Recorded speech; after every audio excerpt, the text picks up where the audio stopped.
I will start with this small search I did with Gemini a month back when this talk was actually scheduled.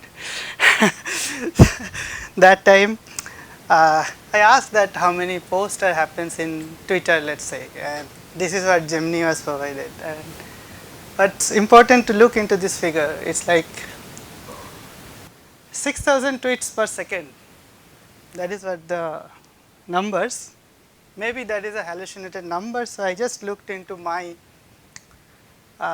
Twitter account, right? And you can see some of very interesting fact here that 9 hours 39k post, 9 hours 39k post, right? 6 hours 5.5 smaller side, and then 1 day 50,000, 4 hours 18,000, 1 day 134,000, and this is the amount of post you can have or impressions, right? Someone is commenting, someone retweeting, someone replying or doing something. And then I looked for my LinkedIn profile.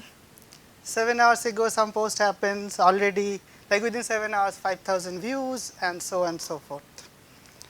And then obviously this never ending scroll, right? You scroll, scroll, scroll and it never ends.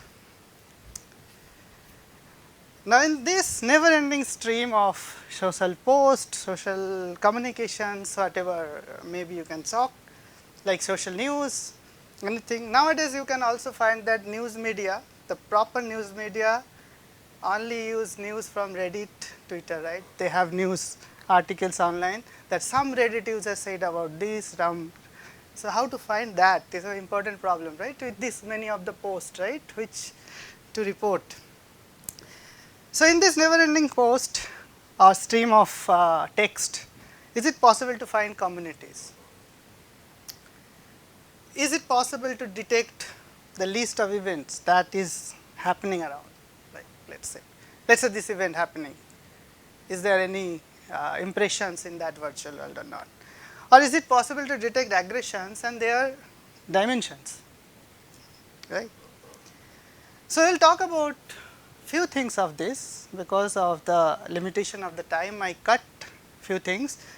We'll definitely touch upon the right side too, not the community one. But before going that, let me summarize some of my research journey. I hope this is visible because it's a small screen, but I started like 2009 with distributed algorithm in Jadavpur University, my masters, and then PhD. I did all my work in IISI Kolkata, thesis submitted to Jadavpur University. That time I worked on social network analysis, how fuzzy set, rough set can encode social relations like fuzzy relations. And then in my postdoc also I did some on information diffusions, link predictions, that kinds of work. Then my journey with IIT Jodhpur, it again starts with like different kinds of work, 5 different wings like summarization, fake news, event detection, cyber aggression, and information diffusion, which was coming from my PhD journey itself, right. All these are binded with one big point, that is graph or network data. So all this even after Jodhpur also, like this summarization. So our questions was, can we use graph such a way that it improves the efficiency of kind of a prediction task or maybe summarization task? Is it possible, or is it that it is necessary at all?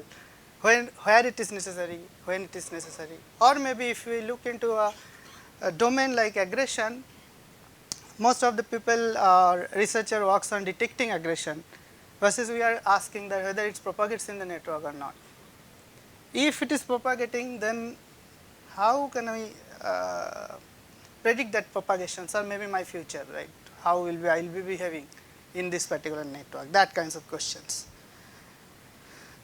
And then I am shifting my journey towards, like, because of the generative AI and generative AI in educations, obviously I will be using graph for information extraction, information presentations. That is what I am right now looking into. And a distinct element is a graph foundation models, which is happening now and then. People are not agreeing on the definitions of what is graph foundation model itself. So, we are debating on what should be a good definition of graph foundation model on that segment. So, whatever work I will be presenting for wonderful collaborators I had or I am having right now also, like Suman and Swapnil right now postdoc in WSAI itself, and there are many. So, it is just the work I am included here. Okay, so event detections from tweet, right? That is our task. Let us start with the question. So, what is an event? So, if I ask you what is an event, this is an event, right? Physical things that are happening here, right? So, that is the definition, significant things that happens at some specific place and time. That is what the definitions of a physical event.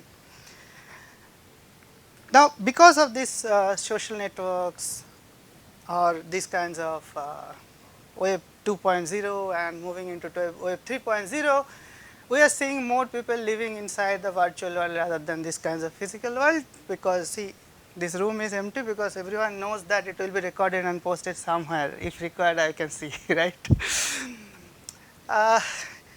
So, what is a virtual event? If I ask that if a virtual world, if I wants to look into an event, then what would be the virtual events? It is like a discussion, right, that is being happening on. So, I am posting something and you start saying wonderful or something like. So, if I am posting my paper happens, so you post like congratulations, someone summarize that, someone having some interest, follow up works, like all those discussions happening in LinkedIn, or something political happens, or maybe some satsang happening, right, Sadhguru or Sri Sri Ravi Shankar ji, and that is always in the presence, right, in Twitter. Now, if I just look into that stream, then bunch of posts will talking about some particular topic, right, and this discussion will start and then maybe increase, and after some time it will decrease, right. So, that is the time, right, place and time, that is what we talked about, that event, right. Similarly, here place is the web and time is where we want to observe that and figure it out that okay, whether there is a online discourse happening or not, right. So, that is the virtual event. So, how can solve this problem, right? A traditional problem solving happens with these 4 different steps, right. So, yeah. So, stream of post I am observing, and then I am extracting features from this post, right, mostly like vector, sentiment, distributions, n-grams, TF-IDF, that kinds of things, right. And then we do a clustering.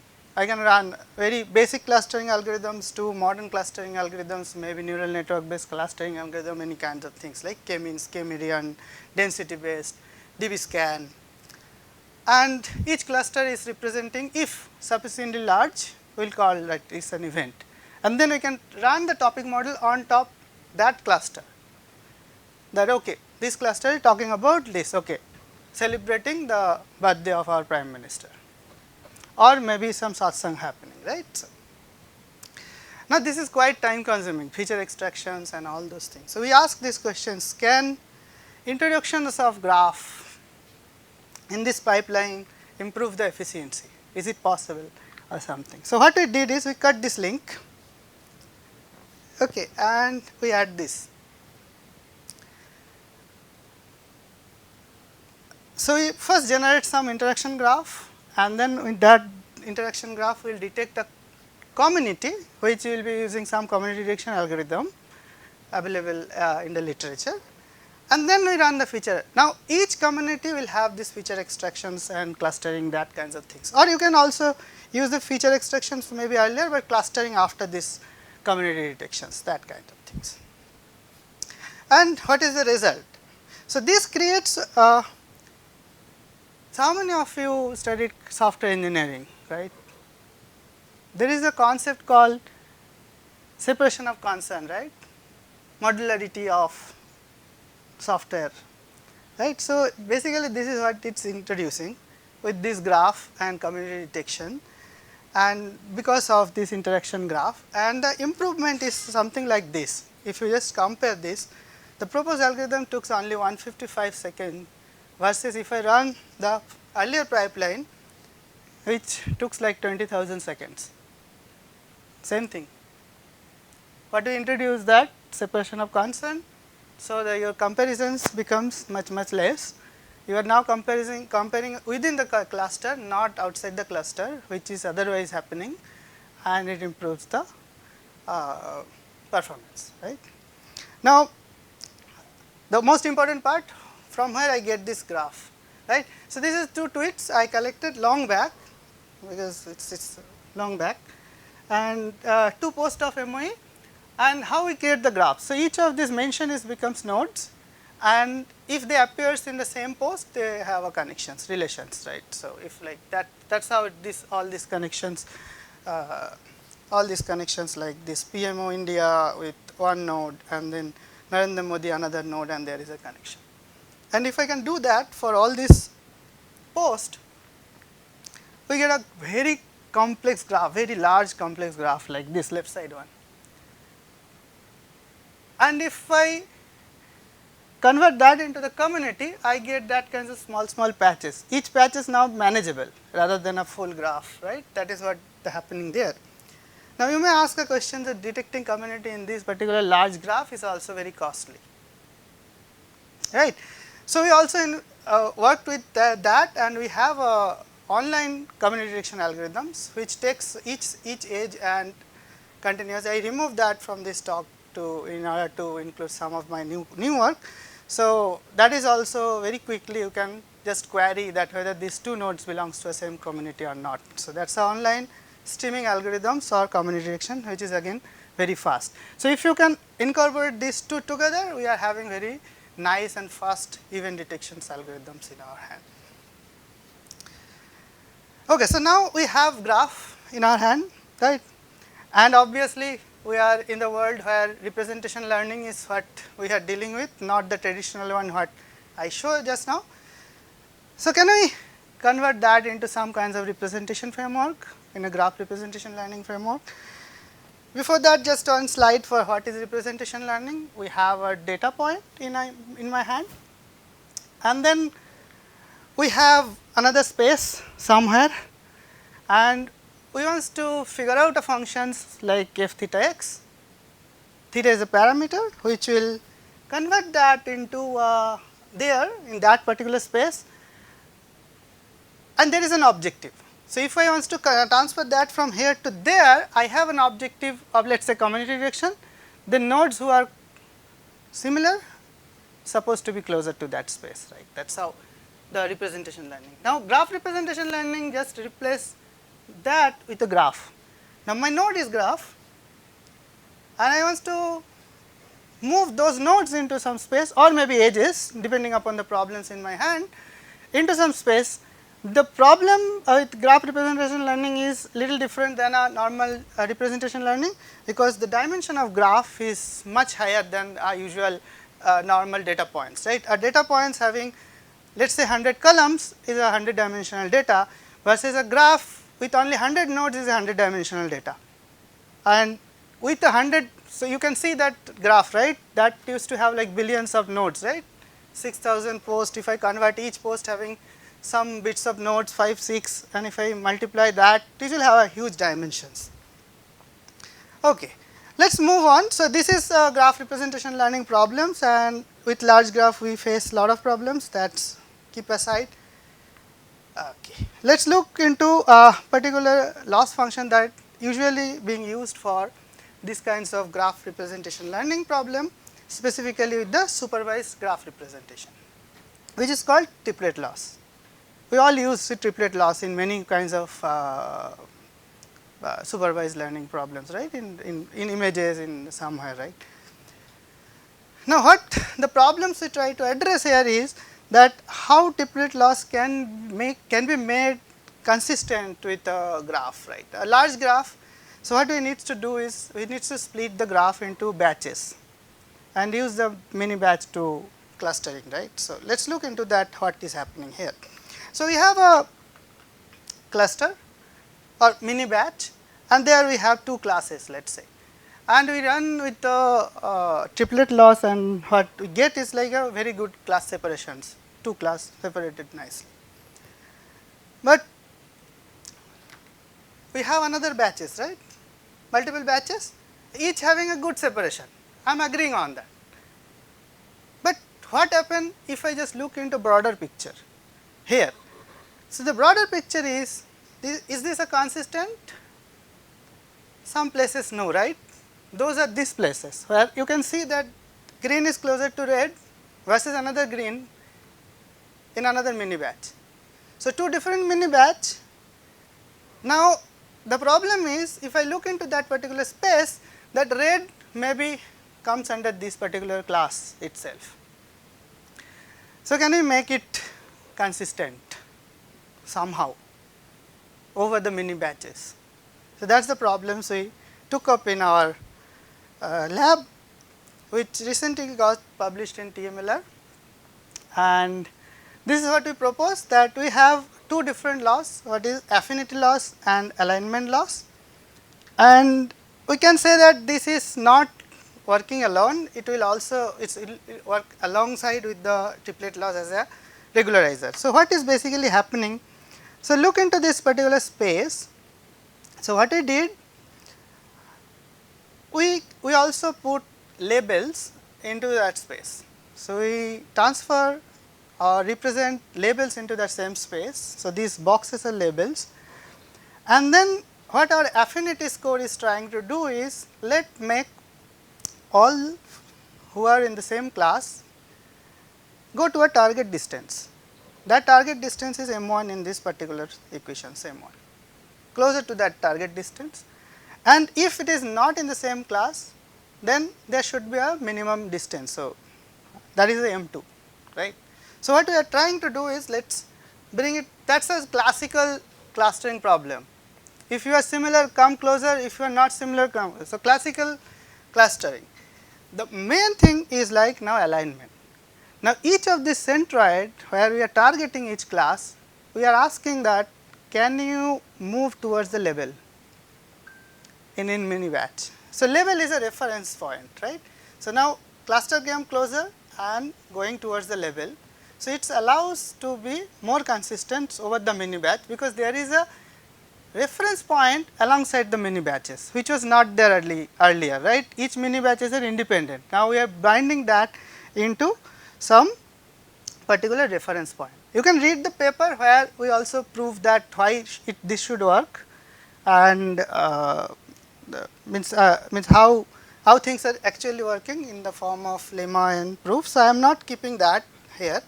So, but these are the formulas that been used for this loss functions, and we use that with the triplet loss. Now, the objective here was to improve the consistency of the representations, then we apply that into obviously into our event detection problem, right, where we started with event detection problem. Can this solve my event detection problem? So, we created this graph. Now, look into this again. So, earlier the first version of converting that into graph was only about two mentions together in a single post, but there is also a hashtag, right. There is also words, right. Words may contain entity, right. I can write something in the form of entity. So, there are three different layers of graph we can formulate. Can we represent that with a singular or homogeneous kinds of network, like where only nodes are single type? No, that is for sure, right, because a node is a hashtag, a node is a entity. That is for sure that homogeneous network will not able to solve that problem. Can we implement with a heterogeneous network? Probably yes. I am not saying no, probably yes, but there is a possibility that that needs to be like a kind of a multi-graph kind of things, not very simple graph, right. So, the complexity will be increasing in a different sense if you go to the with the traditional model of multi-graph kind of things, right. So, we formulated one heterogeneous multilayer network, or what we call hybrid layer network, right. So, here each of this particular segment of relations, like relations with word to word, entity based relations between tweets, or hashtag based relation between tweets, or user based relation between tweets in a different layers. There is no limit of number of layers. Here particularly for these problems there is 3 layers, and if we submerge that into homogeneous network, that looks like what this one, and if we submerge that in a heterogeneous model, a traditional heterogeneous model like this, not making it too much complex.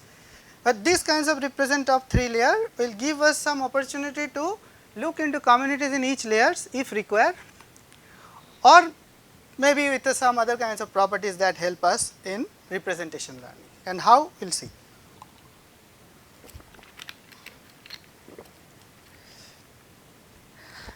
So, this is the model which this is a model architecture, how we really figure out what is the event now. Now, look, so each post, these are posts, right. We bunch it like a block, right. Let us say we look into a 1 hour, 2 hour, or maybe 1 day, 2 day, 3 day kind of things, block. And each of this block we have a text encoding that is easy to process, right. And we can now convert that into entity level graphs, one layer, word level connections based graph another layer, user level connections based graph another layer, 3 layer. And one of the things is the projection of that into homogeneous. So, you merge everything, same nodes connections will be merged, the single connections remains if there is a connections at all, right. And now we try to figure out their attention score here with this projection as a query and key value as each of this graph, right. And obviously, it will have a multi-head attentions there, and then finally, we run through MLP to get the final embeddings, and the loss function is the triplet loss plus alignment and plus affinity. That was we already discussed that what affinity and alignment loss is doing, right. So, all this together, and now you train with all this data you have and you finally get the events, right. Supervised obviously. So, we tested with very popularly known event 2012 and event 2008 data sets and with some metrics, and this is how the whole results looks, very complex looking because we compared with many. If you can see that 3, 3, 6, 7, 7, 8 comparing with different other algorithms, and with blocks, this B1, B2, B3 is the blocks, right. Day 1, day 2, day 3, 25 days. So, each days we are identified some events, and the field boxes is what our proposed methodology or the architecture is providing, which you can see that most of the cases it is quite up with the comparison with the supervised baseline. We also compared that with unsupervised baseline, but that is not part of this presentation, and this is like how attention only triplet loss or attention plus affinity plus alignment loss is providing, and affinity plus alignment only, right. So, this comparison here also like each of the component is actually producing some positive effect, and that can be visible with this ablation study. Okay, so that is what it is all together. Any questions before I move to the next segment of works?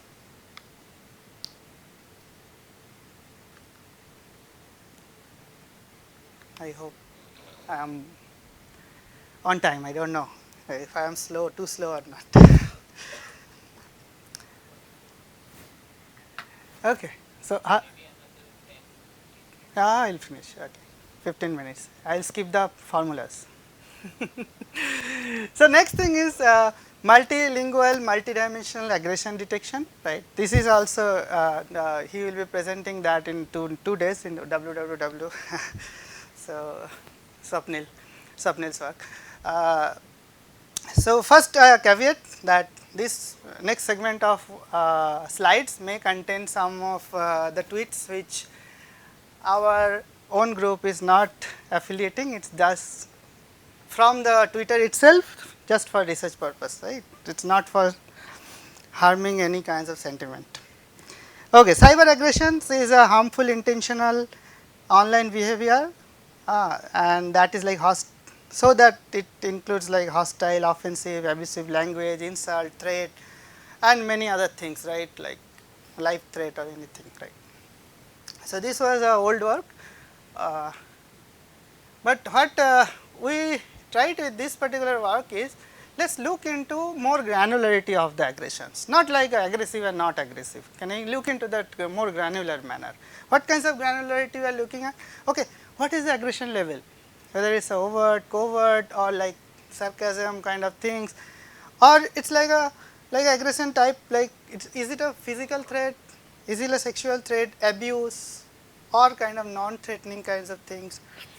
And then I look into something like, let's say, gender, whether there is a gender bias, whether there is a caste bias, whether there is a religion bias, or ethnicity, ethnicity related threat, gender related threat, that kinds of things. Now these problems becomes not like a simple classification problems, not like a by class, 3 class, 4 class problem, it's a multi hierarchical classification problems, right. First you need to figure out that, okay, this is the class, and then needs to figure out, okay, these are the, so it's a multitask kinds of multidimensional kind of classification problems. And if we merge it with multilinguality, it becomes more complex.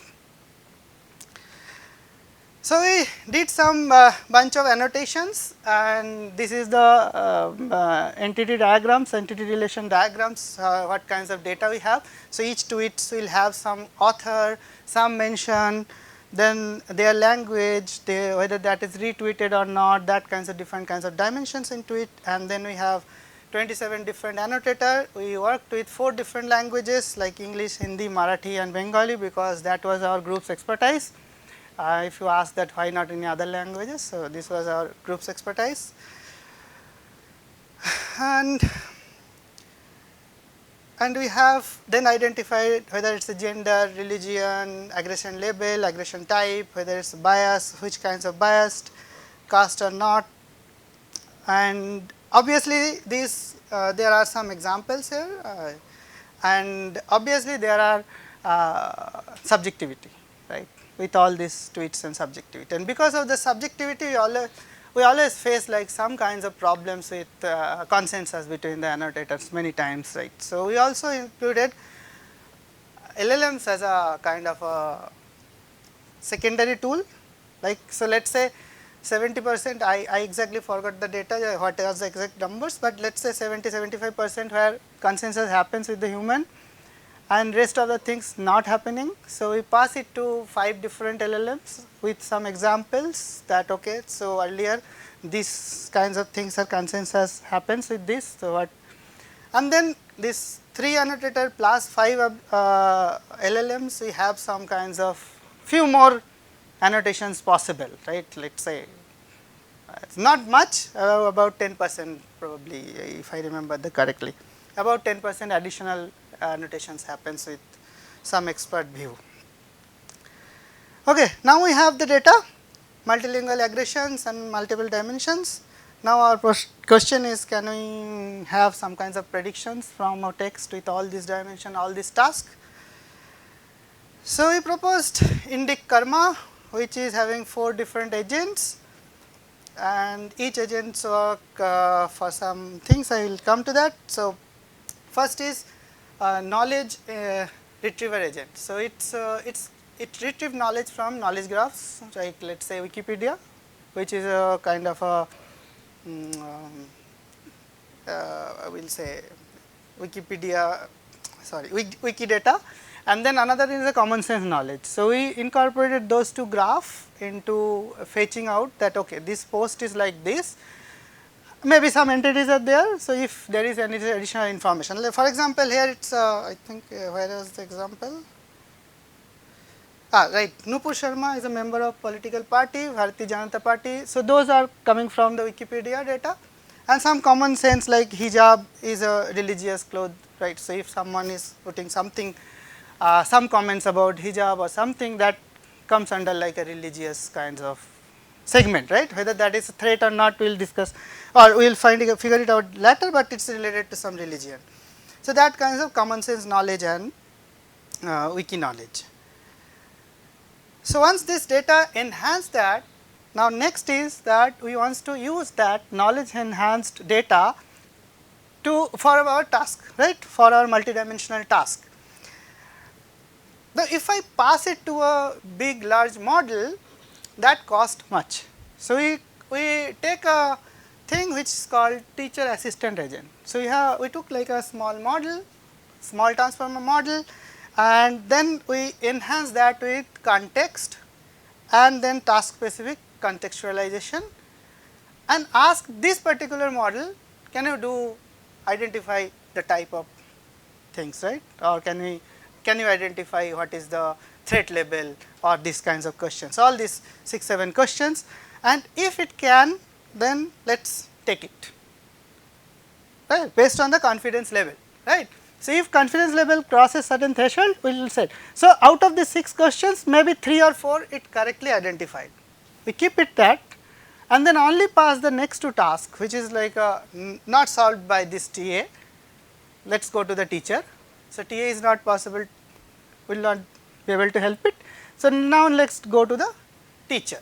So, the teacher agent now works on. So, we do a instruction fine tuning on this with this work with MTL LoRa, which is proposed by Young et al. IIIT 25, and we use that for instruction fine tuning with the knowledge enhancement, contextualizations of the post, and then this will now add the rest of the things. So, first TA adds something and then teacher add the rest of the things. Now, we have a bunch of things together in my hand. Right, I am skipping the formulas to just keep my talk within the time frame. Finally, now not only just giving that, okay, this is type and this is like a threat level, or this is sexual, this is religious, this is, can you also have the explanation that why it is classified like that. So, we have an explainer agent. To that explainer agent, we are giving all the informations like how TA is marked, how teacher marks, how knowledge is coming from that knowledge graph, and then we gave it to and asked them to provide a small explanation that why it is classified like this, and it provides a classifications explanation, and that explanations we find out that it is consistent, like if we run different times, it having like 88.5% they have a similarity. So, similar explanation coming.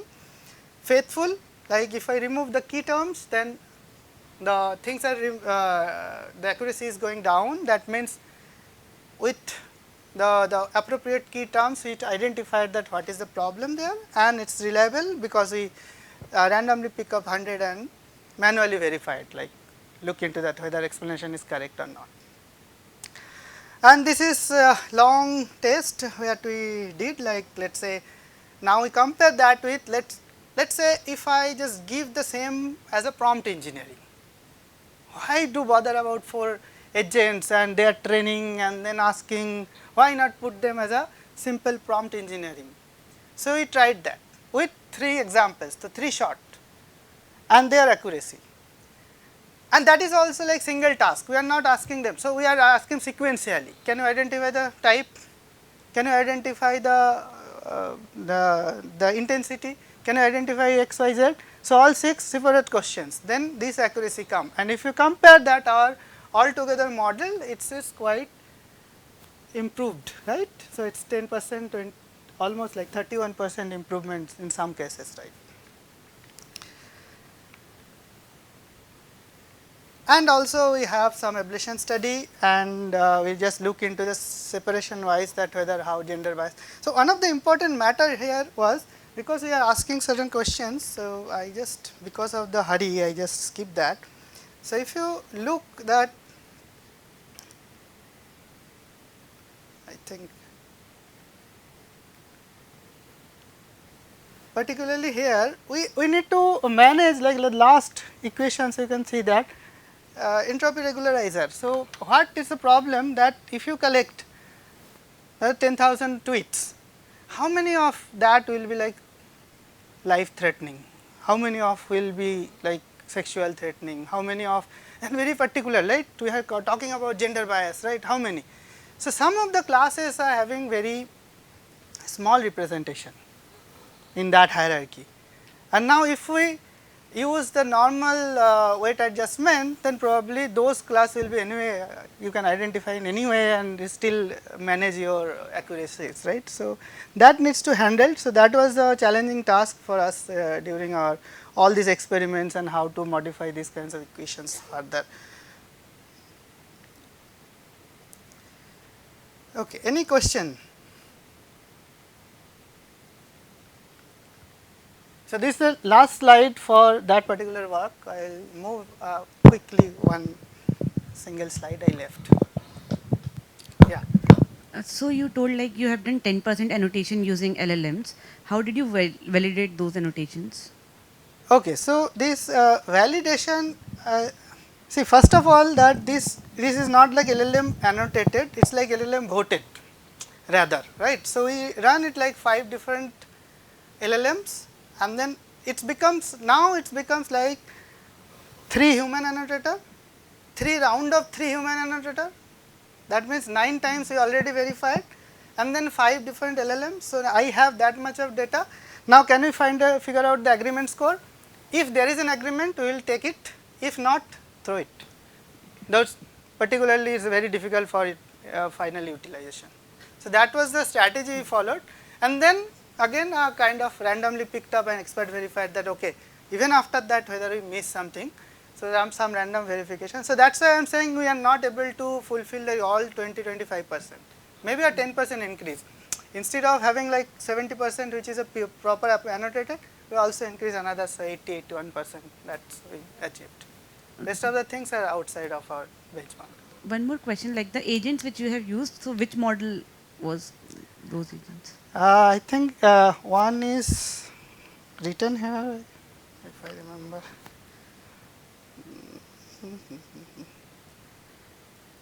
So, I think this is like 14 billion llama, right? 7 billion llama that is used here, and that is like a Roberta, Roberta. That TA is a Roberta model, so it's a smaller model. Which is. So you have this separate explainer agent, right? I mean, this is sort of well known at this point, but if back in the day when LLM started, people didn't know that if you force them to explain things, then they would significantly improve the accuracy of reasoning tasks. So here also, instead of having a separate explainer agent, if each agent was actually forced to output an explanation along with whatever prediction it is giving, then what do you think that might improve? That might.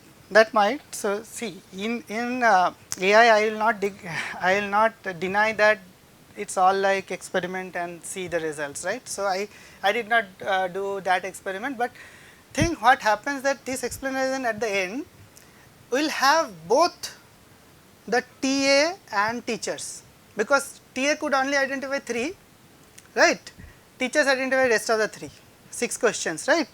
So, this explanation now will have all this information. So, if each of them having that, then there will be a kind of a narrow view explanations versus this is a broader view explanations. That is what our thinking process to bring another agent in that picture, right, who will collect all this informations and then give the. So, it is like each of you are doing some 1 or 2 a task, and when all the task is appropriately labeled, then finally someone aggregating that and giving the explanation. So, okay, this is what happening, right. That is the logic we put into this, bringing out a new. Hi. So, thank you. So, in the previous result slide, so for the this in context learning, did you also use the proprietary models for the in context learning? It's not listed here. That means no. Okay. Also, did you try to improve So, the actually, number of shots? I think for Did you also try to increase the number of shots to see whether it increases? May not be like 10 shot, but maybe within like 1 shot, 2 shot, 3 shot, then we get this, and this is reported. Yes, not like huge, like more examples. Okay, thank you. So before closing, very small applications we have recently completed. So this is like we all read papers. At least we, the older guys, read papers, not chat with PDF.